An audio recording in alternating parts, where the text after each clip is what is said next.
Greetings and welcome back. This is Saith, clinical professional counselor. I am coming to you today to talk about positive self-talk. So, what is positive self-talk? For those of you who've never heard of it, psychology today actually is defining it as it says you literally talk to yourself in a motivating, encouraging, and confidence boosting way. I would like to add that it's something that clinicians and therapists speak to their clients about because it does matter how we see ourselves and it does matter what we say about ourselves. So, the Bible is clear that power of life and death lie in our tongue, and it also refers to us as being fearfully and marvelously made, saith the Lord. I'm always reminding myself of that. Saith who? Saith the Lord. And so it's really important that we find a way to actually know what we believe about ourselves, know what we're saying about ourselves.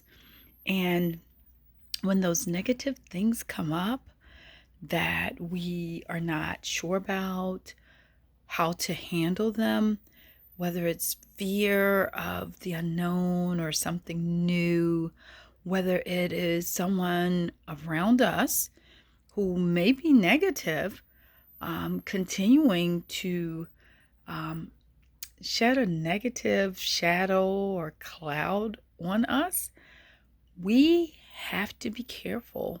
That's where boundaries may come in, where we may need to limit our amount of time with that individual because that relationship may be stealing our energy. And so it is, again, going back to our upbringing, depending on what generation you're in, many times we were taught, and I'm not sure if you've heard this, but I've heard people, when I was growing up, one of the sayings that would make us laugh was, okay, it's all right if you talk to yourself, but just don't answer yourself. And so I don't know if I ever believed that. But once I actually did my training, I realized that it's very important for us to know how to answer questions that come up. And those things should come from our actual belief systems. So it's important that we know what we believe. And so our faith is very important in how we live our lives. And when things are uncomfortable in our faith, it actually comes through in how we are making decisions in every area of our life. So, I want to clarify that there are individuals who have who suffer with a very difficult diagnosis called schizophrenia, and these individuals hear voices. And so I am not referring to that. And if you are an individual who hears voices, and so sometimes these voices may command you to do things that are dangerous. And so I would ask you to please seek out help. I have referred in the past. There are places, please reach out to your insurance company and get a referral. Shepherd Pratt has a walk-in clinic if you are in the Maryland, Baltimore area. We also have different organizations such as Healthcare for the Homeless, pro bono counseling, and others. I'm not able to name them all, but we have um, different organizations. If, again, anytime that something affects harm to self or harm to others, that is a time to actually go to the emergency room and tell on yourself. Make someone aware of that, so that you can actually receive the treatment that you need. It's very important for you to stay safe, as well as for you to make sure that others around you are staying safe. So now that I've clarified that, I just would like to get back to positive self talk is something that actually helps us to do life and do it better. Um, so there are many people who are talking about this. I have a few articles, one from Psychology Today that I found, another from Mayo Clinic that I will actually put in the description.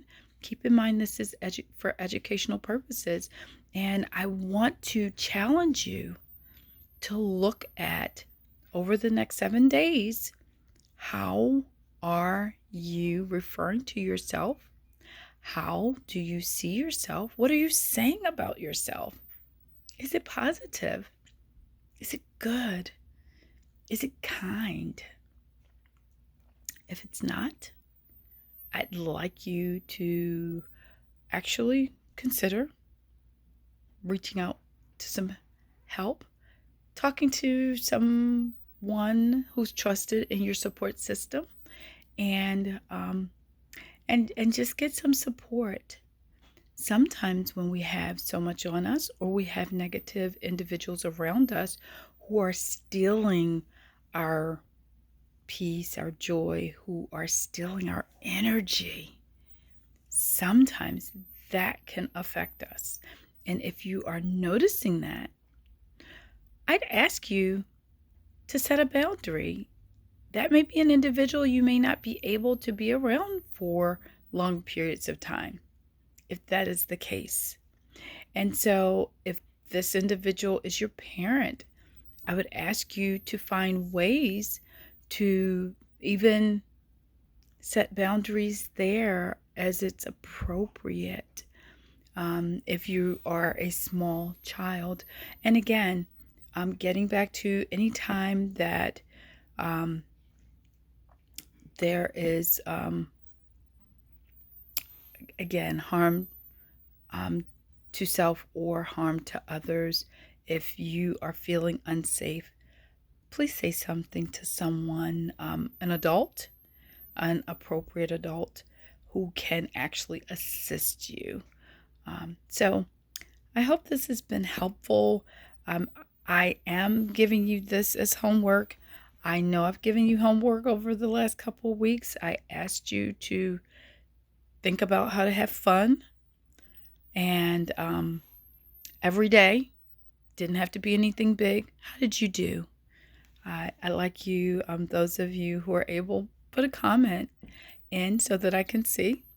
And I gave you the homework of setting goals. So 1 to 3 goals for the week, and actually even going forward. So thank you. Some individuals got back to me. I read the comments and they said they started a silver sneakers program. I had others tell me that they were doing gardening and other things for activities. And so thank you for that, because I really hope that something is actually encouraging you, helping you to start these conversations, whether it's with your spouse, whether it is with a parent, a loved one, whether it is helping for your own accountability. So continue to be blessed, continue to be well, and I look forward to seeing you the next time. If you like this video, please hit the like button and consider subscribing. I really appreciate those of you who are encouraging and supporting me. Individuals have reached out in different ways, so I really do appreciate you. Continue to be well. Bye.